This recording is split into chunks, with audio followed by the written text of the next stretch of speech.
Gauteng Premier Panyaza Lesufi has announced that shake-up of his executive, bringing in the EFF's Gauteng chair Nkululeko Dunga as the province's new MEC for Finance.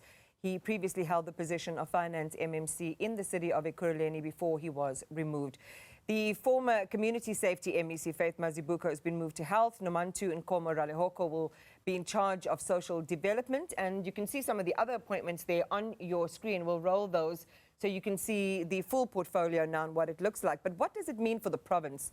And what does it mean for leadership and governance? So we brought in an expert on these topics, and this is Professor Mazwe Majola joining us. Prof, good morning to you. Thank you for waking up early with us. Appreciate your time.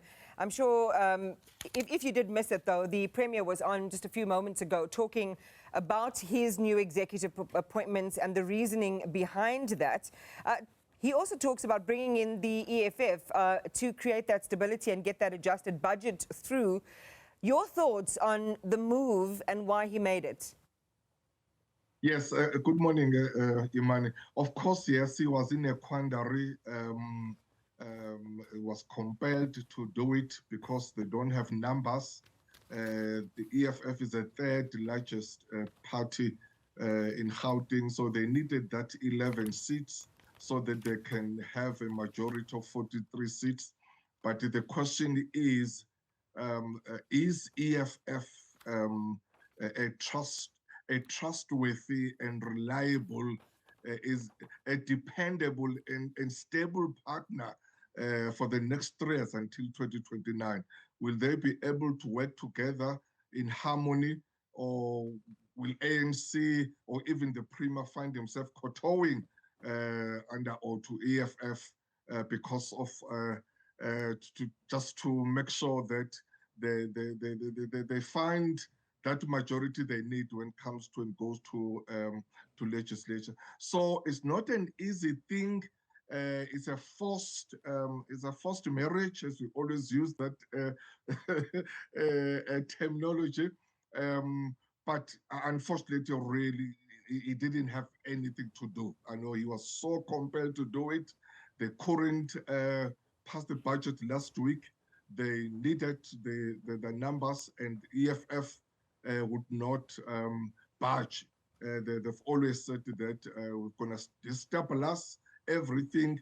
And it seems like the EFF probably is the one that said, give us the finance portfolio. If you don't give us that portfolio, we are not going to support you. So it's just that situation where you do something under pressure. So when budgets don't pass, and a lot of the conversation seems to skim over the budget itself and then goes to the decision. When budgets don't pass, I mean, us as residents who have all of our political representatives in the council think, okay, maybe there were some issues raised, maybe there were some legitimate concerns. I know one of the things that the Premier was saying is, you know, there was a risk of monies then being returned to Treasury, which is something you don't want. You want to get that money spent. What is your view on what some of those contentions around the non-passing or the risks to not passing that budget, were they legitimate, or again was this just about again political posturing and getting your way on the things that you want as the majority? No, absolutely, it's just political pressure. Politics is about numbers. I mean, you go there and you're saying we want to vote, we want support to pass this budget, and you need parties to do that. If you don't have enough numbers, there is nothing you can do. ANC has got 28 seats, DS got 22 seats, EFF 11 seats. Ideally, just between ANC and DA, they could make a majority government there. With that 28 plus 22 seats, they've got 50 seats. So that would have been a government if really they managed to fund one another in 2024. Would not be where we are now, because we'll be having that probably stable government. But for whatever reason, with the discomfort from the ANC of not wanting to work with DA only, wanting to include other parties as well, they found themselves with a minority government, which they could not do anything. And that has a significant impact when it comes to the citizens of Gauteng, because if you don't pass the budget, then departments cannot move, cannot do anything. We are stuck really. Yeah. By law. You can't do anything until that happens. So that is why ANC comes to this point to say, what can we do? We don't have numbers, we don't have support. Let us compromise. It's a compromise thing. Let us compromise and bring the EFF on board.